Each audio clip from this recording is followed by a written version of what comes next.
When you die, do you want your family to be sad and mourn your death? Or do you want them to celebrate the life that you lived and the time that you spent with them? This celebration is what El Dia de los Muertos is about. I'm going to tell you today about the history, traditions, and the food of El Dia de los Muertos, the Day of the Dead. This holiday is celebrated in Mexico, some parts of Latin America, and some parts of the United States. Carlos Miller of the Arizona Republic in September 5, 2008 said the Aztec natives had been celebrating this ritual for 3,000 years. 500 years ago, when the Spanish conquistadors arrived in Mexico, they wanted to stop this ritual from happening. They wanted to do this because they thought that the natives were mocking death. They didn't understand why they were celebrating those rituals, because their view on death was different than the natives' view. See, the natives viewed death as a continuation of life and not the end, like most people view it. They embraced death instead of being afraid of it. During this time, they believed that the gates of heaven open so that the spirits of their loved ones can come back and visit their families. In order to compromise, they moved what was a month-long celebration at the beginning of August to November 1st and November 2nd, so that it now coincides with the Catholic holidays of All Saints and All Souls Day. On November 1st, the spirits of children are said to come back and visit, and on November 2nd is when the spirits of the adults come back. Now, the traditions vary slightly depending on location, but they all typically involve altars being built, food, parades and festivals, and visits to grave sites. I'm going to first start off by talking about the altars.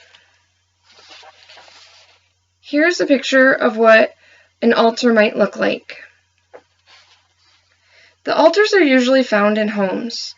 However, they can be found in public places also. The items that are put on the altars are called offerings, and those offerings are gifts for the deceased. These are a mixture between Catholic beliefs and their native traditions. Building of altars is one of the most important parts of this celebration. Oscar Lopez, in the October 27, 2015 article in the Latin Times, described what some of the items on the altars mean. One of the items that you're going to find on an altar is a picture in a decorated frame of the loved one. Another item is going to be a lantern. The purpose of the lantern is so that the light can help the dead find their way home.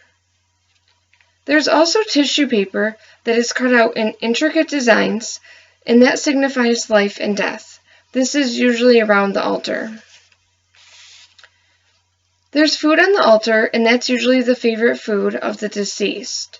This can also include tobacco and alcohol. They put water on the altar because they believe that the spirit is very thirsty from their journey, and they will be thirsty for their journey back home.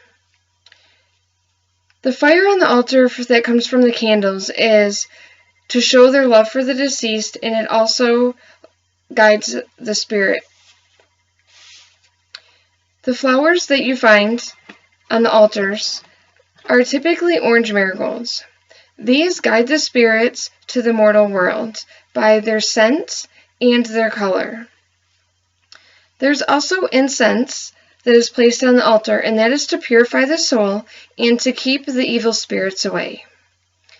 The calaveras, or skulls, that are put on the altar are usually made out of chocolate or sugar. Sugar skulls are very popular during this celebration, and they usually have the name of the deceased across the forehead. Festivals and parades are another part of this holiday. People come to the festivals and parades all dressed up in costumes, and they dance and sing. Another important part of the holiday are the visits to the grave sites. Families go to the grave sites and they clean off the tombstones, They share stories with each other and pray, and oftentimes there's live bands that walk around from gravesite to gravesite playing music. They also decorate the gravesites with flowers, candles, and food. Some of the food I'm going to talk about that is tradition for this holiday is pan de muerto. This is bread of the dead, and this is what it looks like. It is a sweet-tasting bread, and on the top here, they have these little bumps that make it look like bones. Another super popular food item at this time are the sugar skulls. Here's a picture of what they look like. They have a really pretty design, and a lot of times they do put the name of the deceased across the forehead. Some other food items are mole, pumpkin, and oranges. Now that you've heard the traditions, the history, and some of the food for the Day of the Dead, I hope that you will have a better understanding of this holiday and think about how you would want your family to celebrate your life.